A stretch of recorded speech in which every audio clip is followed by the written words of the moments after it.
Hey everybody, Tim here with tonight's episode of Star Trek The Next Generation coming at you live. We got The Next Generation Season 3, Episode 13, Deja Q. And with me is special guest, also mod of the group, Joshua. Well, hello everybody. The mod bro. Mod bros. You didn't know, we're pretty much neighbors. So. Yes. And I love Next Generation, so I had to come in and do a little episode with Tim. Yep. And, which, I don't know if I told you, the reason I invited you for this also, this is my 150th video. That's awesome! That is more than I've done for anything in my entire life. So this is a great accomplishment. Yep. And I want to give a special tribute to you because, so I want to compare myself to Rocky for a moment. Okay. So, talking to you guys, like this whole thing was a challenge for me to just basically like branch out because I have trouble speaking. So I'm married, as you guys saw in the episode Symbiosis. So Jordan would be like my Adrian. Like, knows nothing about geeky stuff, but still shows up. Like, doesn't get it. Like boxing is dumb. Why do you do this? It doesn't matter. Just show up to support me. You're just bleeding, can't see out your eyeballs. Yeah. And Joshua is my mod bro, and you're like the Mickey. You're like you're the one that's in my corner. Yeah, that's right. Yeah. So anytime I do a live video, I'm always texting him. Like, are you going to be there? Yes. Are you there to like cut me because Support. I can't see? Yes. So I wanted to say thank you for coming. Yes, of course. I love it. And then, so 150 videos, this is awesome. And what a perfect video, because I told you guys earlier, I'm a huge John Delancey fan. Like, I watch anything with him in it. And then this is such a perfect video. It's such a great video. So to recap, if you guys haven't seen this one or don't know which one we're talking about, Deja Q, it's the one where Q shows up and he's stripped of his clothing and his powers. So it's a great one. Like, you watched this one before you came. Yes, I did. I really like this one. I love Q and I love Guinan's interactions. Anytime they're on screen together, it's just freaking awesome. And this has one really good scene in which they interact with each other. The fork? Yes, the fork where she stabs up and just looks at him and like, how the mighty have fallen. Yep. And it's like, yes. But I also really love this episode because it shows a character progression in Q, which, if you know anything about the Q as like I guess you could say a species, they've been stagnant for millennia. And so Q coming through and literally becoming mortal and then going through a humanizing process through this episode shows a lot of growth, and it actually continues on through the seasons and into Voyager. Yeah, Voyager and Deep Space Nine and Voyager. Is it Voyager where they actually go to the Q continuum? And it's like the Old West? Yes, that's it. Yeah. So kind of to go back, so I remember when I was younger and this episode first came out, like just seeing, I lost the title, the Borg episode. Yes, no, I can't remember either. I don't know. If you guys know, go ahead and pop up for the comments. Yes. The Borg episode where you first see Guinan and she's like this. Like, ever since I was little, I wanted a movie of those two. Oh my god, that would be awesome! Because I feel like she would just be like totally chill. He's like throwing asteroids at her and she's just like, boop, meh, don't care. And you can see Whoopi Goldberg with that, like, I don't give a fuck attitude. Exactly. So, and, like, Guinan shown up in the movies, like, Generations was kind of a Guinan movie. Yeah, yep. And then, like, the short scene in Nemesis at the wedding. Oh, that's right. Where she's like, Geordi's like, would you ever get married again? And she's like, no, like 26 is good. Yes, that's right. Right. So we've seen that, but, like, I want her and Q. Like, I've always wanted Q in a movie. Yeah, that'd be cool. That'd be cool. I'm just imagining them like fighting right now, and I'm thinking kind of like Infinity War, but just a lot funnier. Like, I could imagine like him trying to snap and her doing something. She's just like, no, you're just gonna be quiet. Yep. Sit down. Well, see, we live in a world of audiobooks now. Like, Doctor Who is super big with the audiobooks. Like, Tom Baker, the Fourth Doctor, is still putting out audiobooks. What? Yeah. Well, I mean, he's a Time Lord, so he can do what he wants. And, like, I just saw on Facebook, Captain Jack Harkness and... John Barrowman. Right. Yes. And James Spader not James Spader, the guy from Buffy. But he was in Buffy. Torchwood. But anyways, like, those two, like... are doing an audiobook together. Okay. He played the guy from Spike and Buffy. Oh, okay. He was in Torchwood as Captain Jack's ex-boyfriend. Oh, okay. I would totally listen to that. So you can actually watch like Jack and Spike make out. But that's a different review. I'm down for that. Yeah. So I could totally see that, like Whoopi Goldberg and John Delancey doing an audiobook. Yes, that'd be great. Why has nobody written this? Because they're all super famous and super busy. That's true. And is Whoopi still on The View or some morning show? Yeah, I think so. Something. I don't know. But so anyways, I think what makes this video good is I tried to write notes. So you get a behind the scenes. I always keep my notes right there. They're really actually really well put together. Oh, Sean, yes, it is the Voyager. So I tried to keep notes of this, but it was just quotes. Yeah. Like as soon, because for the first couple of episodes, he always refers, a little drunk, refers to Worf as microbrain. Yes. And like when he first sees him, he's like, I love like Worf. Worf has been a lot darker than I remember. Because I remember loving Worf, especially going to like Deep Space Nine and stuff. And then, like, when you see the episode where Data's friend is about to die, and Worf's like, let him die. Yeah, yep. And I was like, damn, like, I don't remember Worf being so dark. I remember him just having a funny mustache and ridges, and it turns out he's actually kind of scary. And in this episode, it kind of works, because Q's like, if you don't save me, I'm going to die. And Worf's like, die.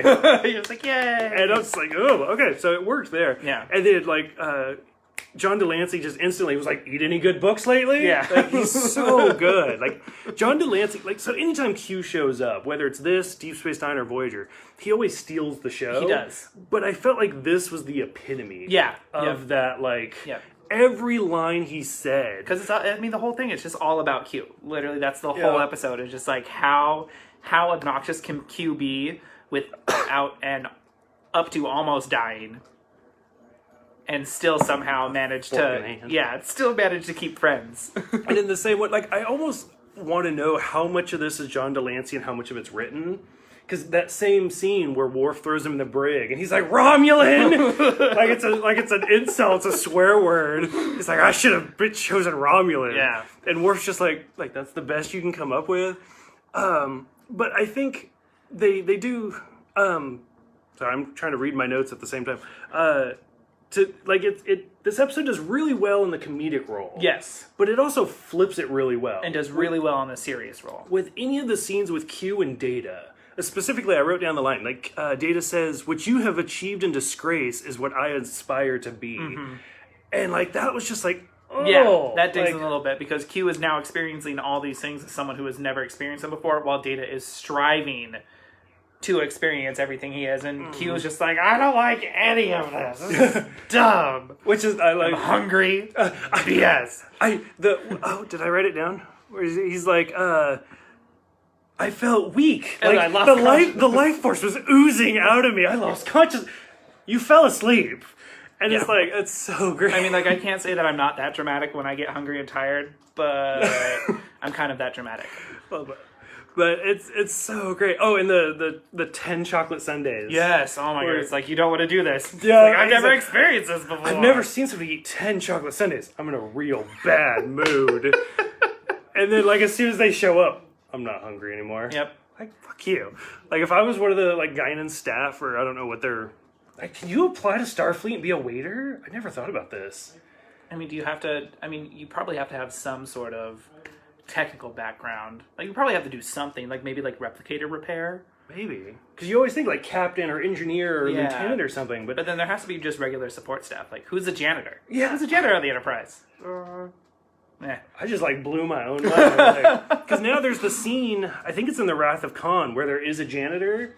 And if you look up like useless trivia for The Wrath of Khan, it's Kirk, and I think he's walking with McCoy, and they pass a janitor, and William Shatner looks back at him, and I guess who directed The Wrath of Khan? Nichols.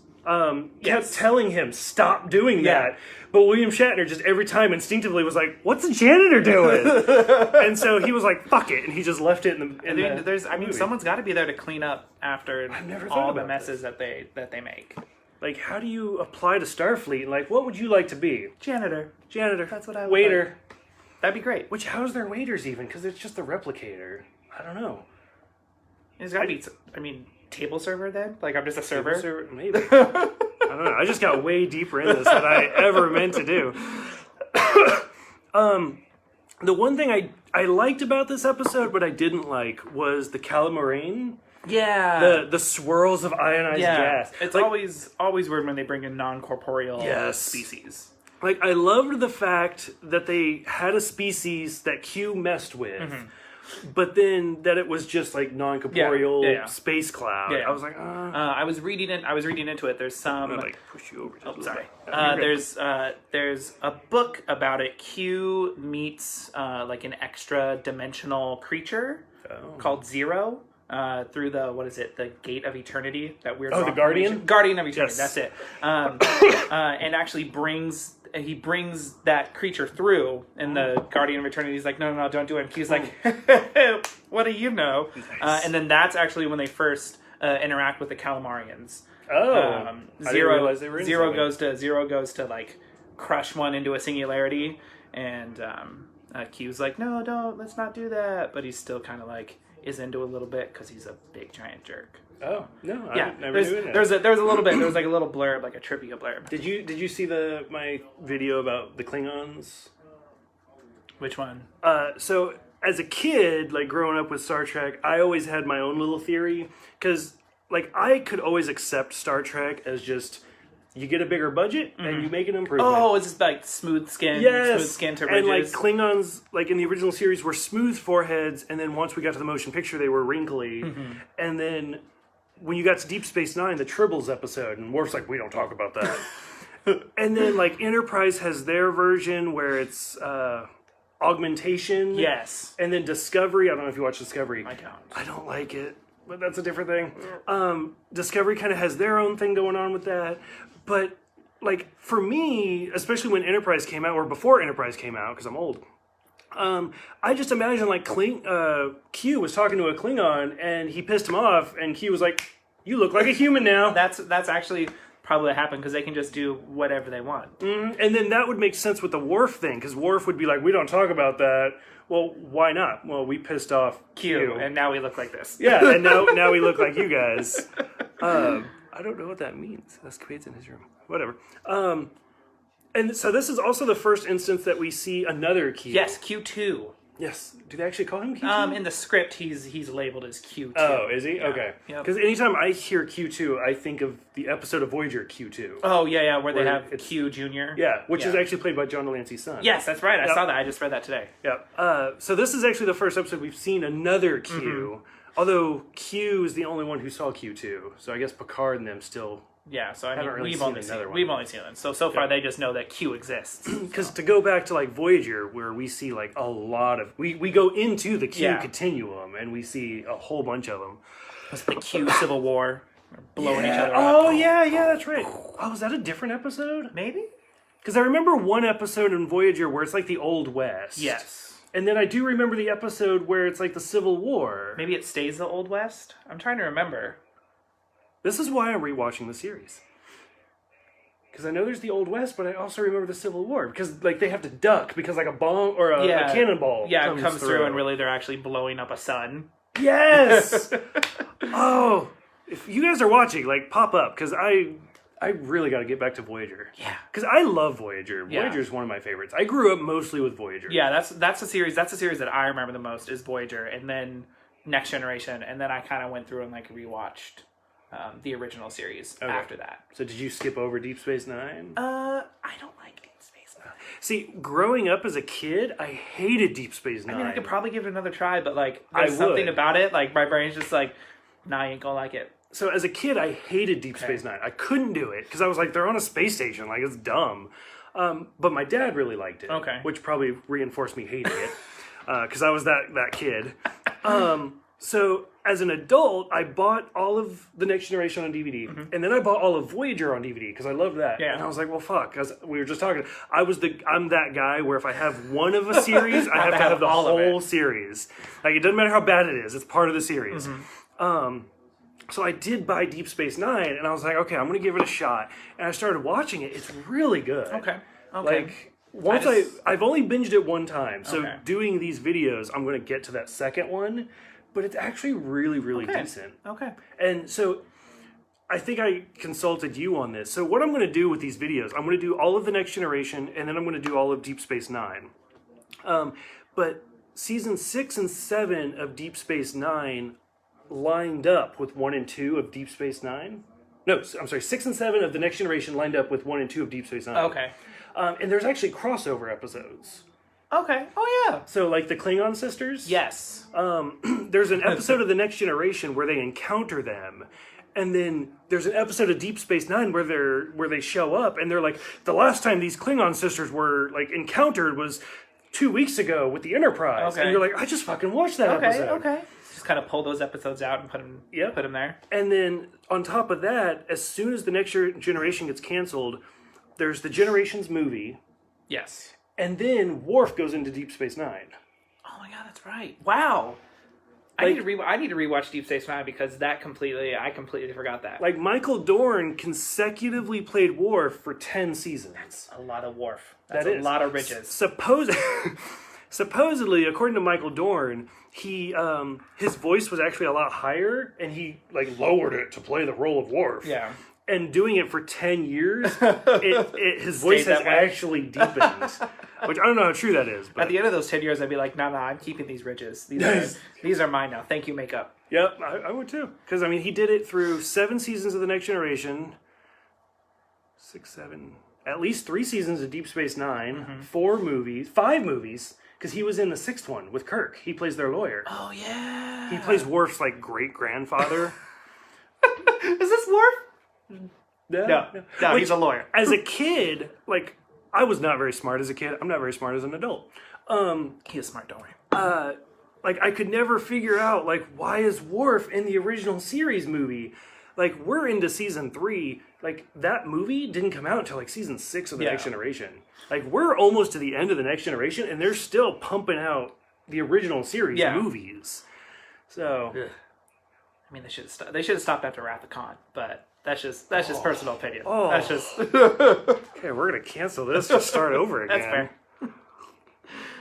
The 4th one is always special to me, because I grew up in Alameda. Yeah. So especially when Chekhov's like, where's Alameda? Like, me as, like, a 3rd grader was like, I know!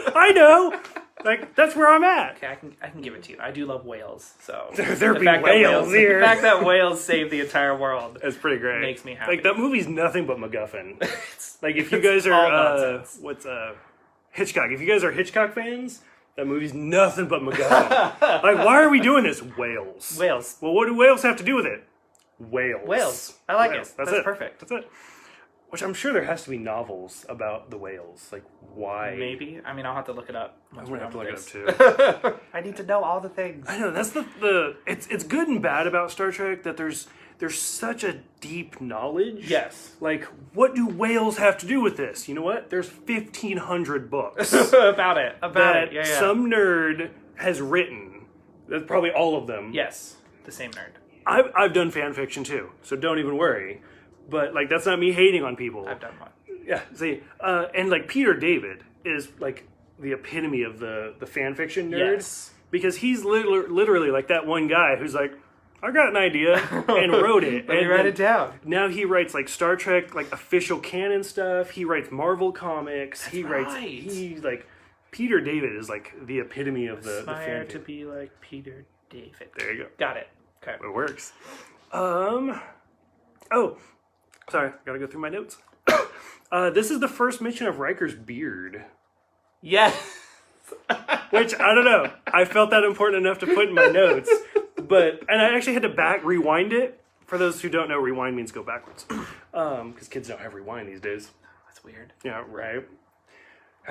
Think about a lot of these kids nowadays have never seen, like, Be Kind Rewind. Oh. When you check out from Blockbuster. Now I feel old. Yeah. One of us has gray hair, the other doesn't. I don't care. Looks good. It does. Thank you. You wear very well. Very Mr. Fantastic. Thank you. And I do. Like, you can't see it because I'm far enough away, but my beard, like, it's... I told my husband, he's like, you're kind of going gray. And I was like, as soon as I turned 30, I just went blonde. wizard hairs. That's all they are. There you go. But I had to rewind it because Q says that you went stolid or you weren't so stolid before the beard. Yes. And I was like, did he say stoic? Nope. Stolid. Stolid. Did he say solid? And I was like, what the fuck is stolid? Like, is that a word? It is a word. It is? Oh, I didn't know that. I didn't know it was a word. I just assume Q knows what he's talking Yeah, about. So. I have a bachelor's degree in English. I didn't know stolid was a word. Kind of like gruntled. Gruntled is a word. Yes, because disgruntled is bad, but Exactly. gruntled is good. Yeah. You can be very gruntled. Yeah. Do you watch Young Justice at all? I watched the first 2 seasons. Okay, that's like the main series. Yes, yeah, I watched the main series. Where like Robin is always like, I'm feeling very whelmed. Yes, very Like whelmed I'm not right now. overwhelmed or underwhelmed. I'm just whelmed. Just whelmed. Which I think that's also a 10 Things I Hate About You reference as well. I don't know that one. You've never seen that? That's like Which one's it? Which That's one's like that 1999. Like baby Joseph Gordon-Levitt. No. Oh, okay. Not ringing a We're bell. gonna have to watch that one. That's great because that movie's nothing but one-liners. Okay. Like the entire script is just great one-liners. Perfect. But yeah, so like it's the first, which apparently I looked it up when we got to the first episode of season 2. That Jonathan Frakes hadn't planned on growing a beard. He just did it during summer break. And then he went to rehearsals and he's like, don't worry, I'm going to shave. And they're like, No, it works for you. It looks good. It doesn't look good. Really? No, I like it. I don't like it. I don't like the beard. It turns him into a douche. Like Q says, he's so stolid now. Like he's just kind of a douche. He's not funny anymore. Rewatching season 1 though, I was like, he said, and then I don't know. I feel like part of my beard's based off of Jonathan Frakes. I can't grow one, so Oops. it doesn't really matter to me. It's okay. Data can't either. Oh. Oh, he But- does grow a beard. Never mind. No, he does. Wait, There's and one also episode knowing- where he yes. grows a beard because he's trying to be like Yep. Riker. Yep. But going back to Data in this episode, Data has some really awesome moments. Yes, Throughout all the- of the all of them with. I mean, everybody does. He tries to save Q, and then like my favorite part is the ending, where where Q gives him that moment of humanity, and Data's just like laughing. Albeit it's crazy, it's crazy sounding, and frightening to see, but. It's awesome. It's awesome that he gets that brief moment of humanity for Which I like that scene for 2 reasons. One, because we've seen Data try to laugh, and it's always the ha ha ha. yes.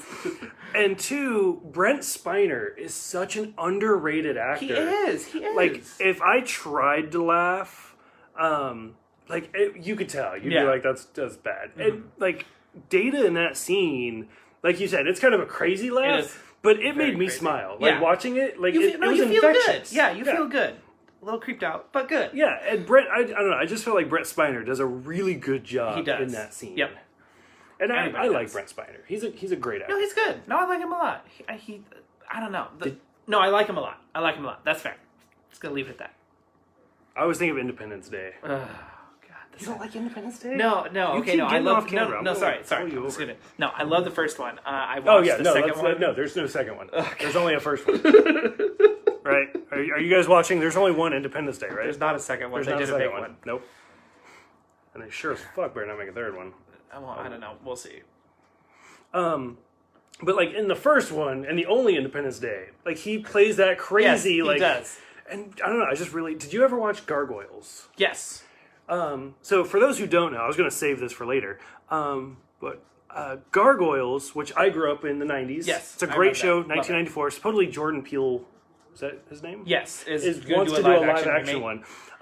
If you guys watch Gargoyles, like 90% of the cast is Star Trek actors.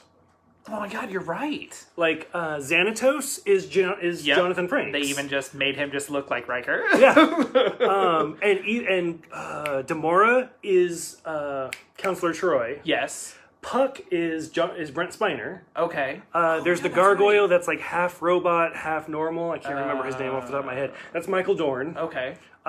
Janeway's in there. Like half the cast of Gargoyles is Star Trek actors. That's perfect. I like it. Consistent work. But once again, like Brent Spiner as the crazy Puck. Yes. Oh, and we were just talking about Young Justice. There's 2 episodes of Young Justice.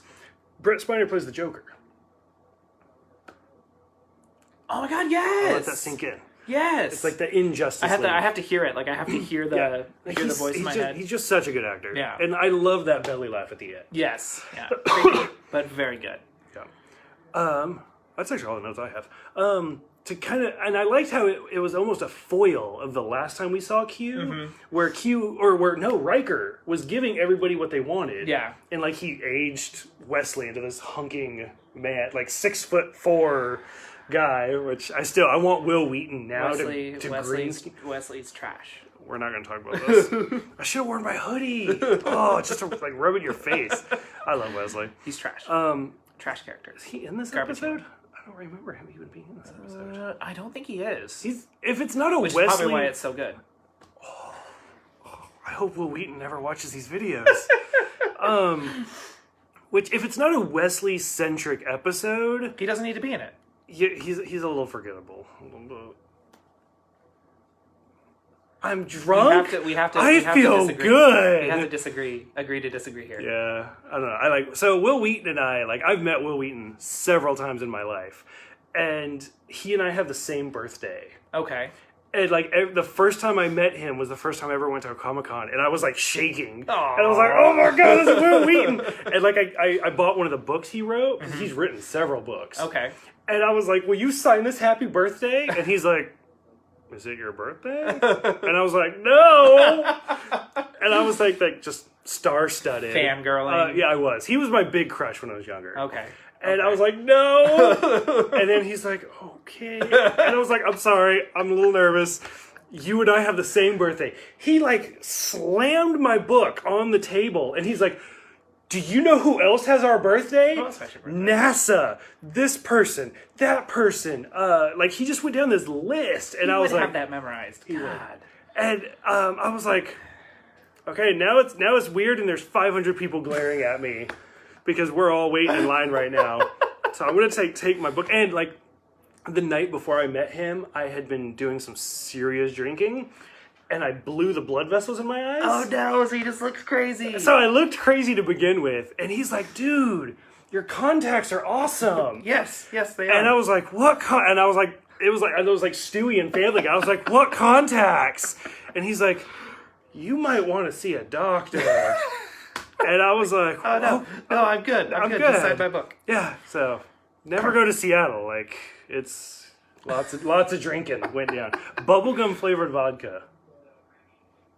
I know, right? I was like 22. I have a headache already. Just thinking I was 22, and I was like, "Oh, bubblegum! Like this is cool." That's gross.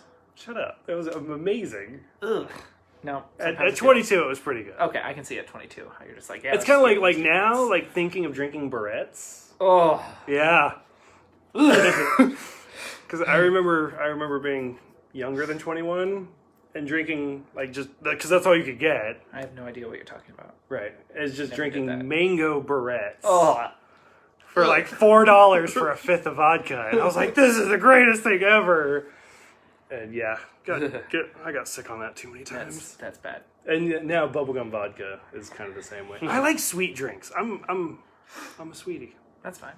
He says while drinking peach.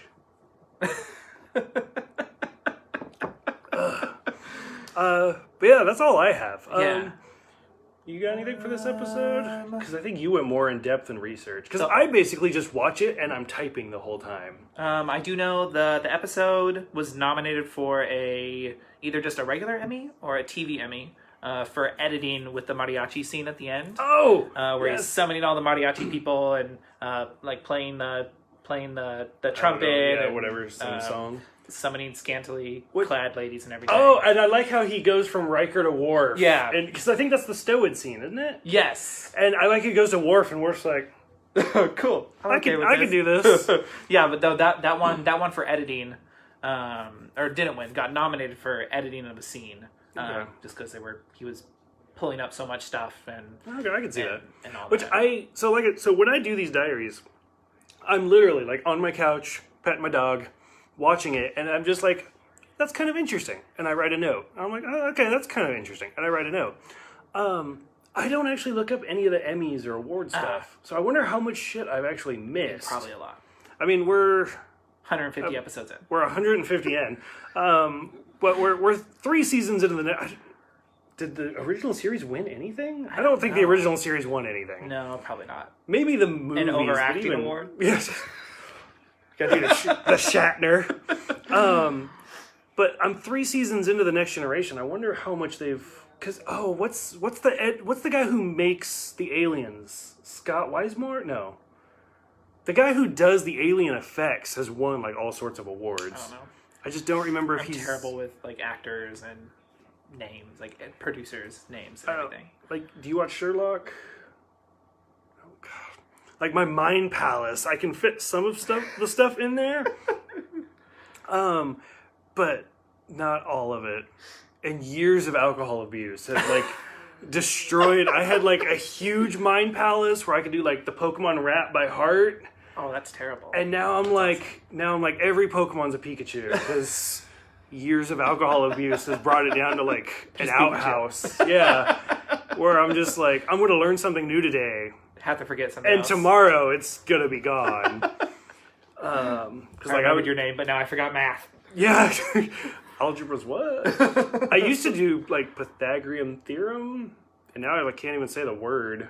Where it's like a plus or minus the square root of x minus ab. I'm pretty sure that was close. You're getting there. Was that close? I've enjoyed this. Do you know what I'm talking about? Yes, I do know what you're talking about. Fuck, I was hoping you didn't. How close was I? You're okay. You're almost there. I could do it. I don't care. You know what? Kids, you don't need algebra. You were lied to your entire life. You do need it. It's good. It's good. You have TurboTax. You're good. I think that's all I have for this episode, though. I think that's all I got too. Yeah. Okay. Well, thank you guys for viewing. This is probably the longest video I've ever done, but the most fun. Yeah, it's been fun. Because I actually like having a co-host. It's interesting. Yeah. So thank you guys for 150 fucking videos. Yes. Starting with the original series. Thank you guys all for the YouTube subscriptions, which I forgot to mention. Joshua was my very first YouTuber to subscribe because I kind of forced him to do it. Because he also lives so close, so I could like call him and be like, subscribe. My original goal was to have 100 subscriptions in 30 days. Today's the 28th. And I think I'm at 85. That's awesome. Which the original goal, the reason I wanted that goal was because after you hit 30 days and 100 subscribers, you can make your own URL. Oh, instead of having like a crazy long one? Yeah, so I don't have to send you like half a novel where I'm like, go to here and subscribe. I could just be like, go to youtube.com/ Tim's Reviews or Tea Time or something. I don't know. So I don't think I want to hit that goal. I even tried bribing. I was like, I'll do another shirtless video if you guys do. Yeah. Get all the thirsty comments. I was like, I'll do another shirtless video if I actually hit 100 subscribers. 2 days, people. You can make it happen. 15 people. 15 people in 2 days. I mean, the link is in this description. So if you guys hit 15 of you subscribe, I'll do another shirtless video. And like, I feel like there's some. I'll call him over.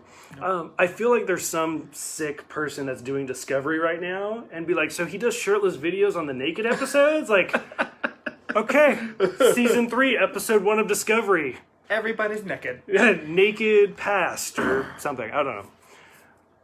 No, I don't think I'm that important yet. I'm hoping someday I get important enough where they're like, okay, here's free tickets to a Star Trek cruise. That'd be awesome. That would be. I don't think I'm that important. Someday. It's what you strive to be.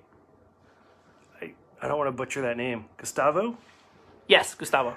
Greetings from, where are we? We're in Washington, technically. Yes. Of the U.S., so north of California. I have fans in Mexico. That's awesome. That is. I'm happy. That's awesome. I've been drinking, so I think everybody that drinks is happy. So thank you guys all. It means a lot for the subscriptions, for the likes, for the comments. My friends before I started this, I had like 50 friends on Facebook. I get like 50 requests a day. Yeah. Like, you guys are blowing it up. Famous. I know. And then you guys don't say anything. You just like friend request and that's it. A couple of you do comment. I want to say thank you to some of my friends and coworkers, because I do have a life outside of here, which people don't think mods do. People think mods are just like Facebook and that's it. Yeah, no, I have my own life. Do you? Yeah. Besides Harry Potter? Girl, don't even. So thank you guys for like Janine, Brittany, all of you guys, Victor, who have reached out outside of my personal life into my geek life. I appreciate all of you. I appreciate you, Gustavo. So thank you guys all. Thank you, Josh, for Yes, coming over. super fun. I will drag him over again for another video at some point. I'm trying to save the live videos for like the important videos. Yes. This one's important to me because it's 150th video. It's also just a really good episode. So It's a great episode. I think the next important one's either Yesterday's Enterprise. That's a good one. That's a good one. Or the season 3 finale, which is Best of Both Worlds. I'm terrible with names. I only remember like 3 names. Locutus. Oh yeah. Yeah. There we go. That's a good one. That's a big one. So I'll definitely do a live video for Locutus for Best of Both Worlds. Yes. Calvin, which one are you talking about? Best of Both Worlds? Yesterday's Enterprise? All of them? Yesterday's Enterprise. That's a good one. Poor Tasha. Yeah, that is a good one. Supposedly, that's the one that has inspired Quentin Tarantino to direct a movie. Like, I guess that's Quentin Tarantino's favorite episode. Okay. Which I'll save that for that video. Yes. So thank you guys all. I'm going to cut it because this is probably the longest video I've ever done. Thank you, Josh. Yes, and I will see you guys next time for Offspring.